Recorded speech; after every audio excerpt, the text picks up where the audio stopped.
You know, in a world that's all about blockbusters and spectacle, it's pretty amazing when one of the most talked about films of the year is this quiet, thoughtful story about just one man's life. It's called Train Dreams, and honestly, people are calling it a modern American epic. So let's break down exactly why. Okay, let's just start with a number that is, well, it's kind of hard to ignore. 95% on Rotten Tomatoes, and that's with over 220 reviews in. So that's not just a positive score, that's a rare seal of approval that says, hey, pretty much every critic agrees we're looking at something really special here. And that praise, it goes way beyond just the reviews. The industry itself is sitting up and paying attention. I mean, it's already landed on top 10 lists from both the AFI and the National Board of Review. Joel Edgerton's performance nabbed a Golden Globe nomination, and it's already won an award for its cinematography. So yeah, this isn't just some critic starring, it is a serious awards contender. So, with all of this buzz, what is Train Dreams actually about? Let's get into the heart of what makes this an American epic. At its core, Train Dreams is an American period drama from director Clint Bentley. But here's the key, its DNA comes straight from a celebrated novella by the legendary author Denis Johnson. And that literary source, that's what gives the film its powerful, almost poetic foundation. The story is brought to life by just an incredible cast. Joel Edgerton is giving what many are calling a career-defining performance as Robert Grainier, and he's backed up by amazing talent like Felicity Jones and William H. Macy. Oh, and you're going to want to pay close attention to the narrator, Will Patton.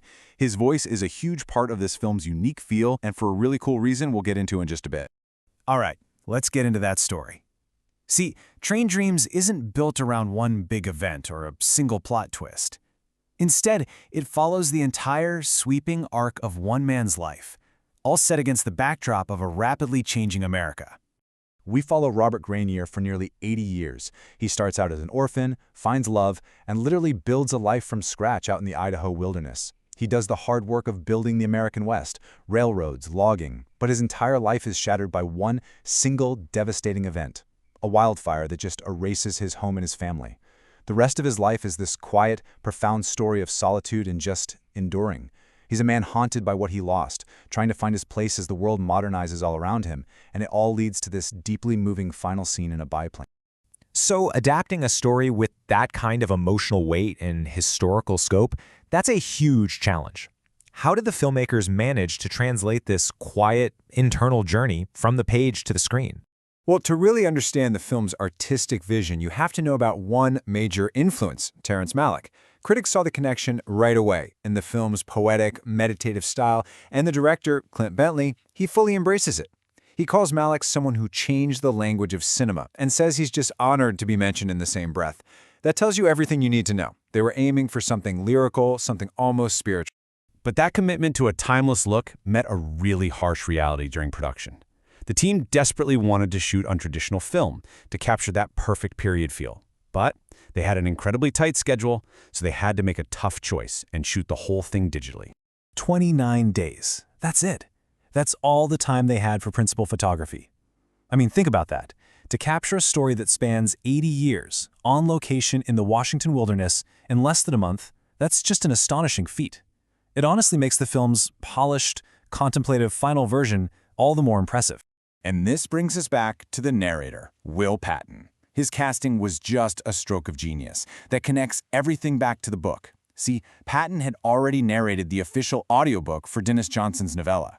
That means, for so many readers, his voice was already the definitive sound of this story. It just creates this perfect, authentic link from the page right to the screen. So, you have a powerful story, a clear vision, and a perfect cast. Let's take a look at how all those ingredients combine to create such a huge impact with both critics and audiences. Right, so we saw that 95% on Rotten Tomatoes earlier. Now let's look at Metacritic, which pulls from a whole different group of top-tier critics. An 88 out of 100 there puts the film firmly into the category of universal acclaim.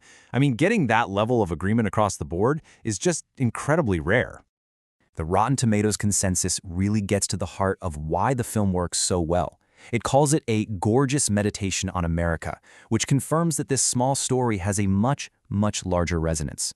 It touches on these huge themes of progress, the wild, and profound loss. And of course, it zeroes in on the film's powerhouse center, a career-best performance from Joel Edgerton. And the praise isn't just for the acting. The nominations and awards show that pretty much every part of the craft has been celebrated. Bentley's patient direction, the lyrical adapted screenplay, that award-winning cinematography that captures the vast wilderness, and yes, even Will Patton's essential narration. It's a complete artistic achievement. So this all leaves us with a really powerful question. The film is quiet, it's focused on one man's solitary life of immense loss, and yet it's being called an epic. What is it about this small, personal story that feels so grand, and what does its success say about the kind of epics we're all searching for today?